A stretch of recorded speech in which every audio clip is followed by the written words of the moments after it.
So the reason I go over so much of things about emotions is because you have to change who you are as a person before you can activate all that potential, before you can start spotting. So there's this thing called internal emotional architecture, or IEA, and it's the blueprint of what your inner world's really like. Every person carries an inner world that's far more structured than it appears.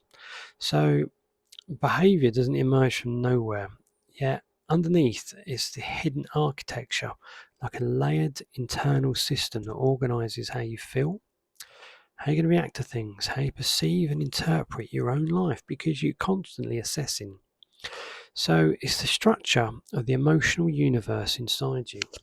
Just as physical architecture determines how a building stands and moves and rebuilds, your internal architecture determines how your emotional energy flows, how those thoughts form that we've been over, and how your patterns stabilize, how your identity then emerges, and how your behavior is repeated. So you understand a bit through this series so far about learning that, so you now know how change becomes possible. And understanding it's fundamental to every chapter that follows in this course and in the books that I've got, because subconscious navigation works inside this architecture.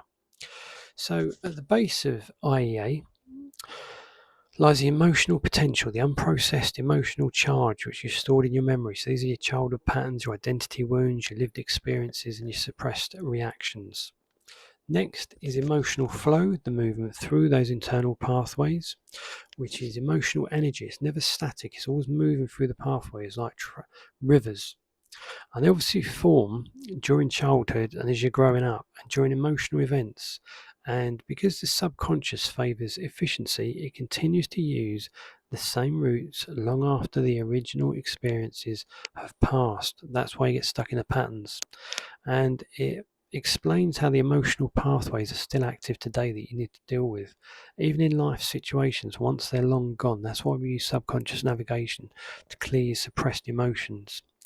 Even though the potential energy has been spent, and that's what you need to get to grips with, is what potential energy has been spent in your life and what potential energy is there ready to spend. And that is how you should do your shopping with your emotions to change your life. That's the reality. So I'll see you in part 9.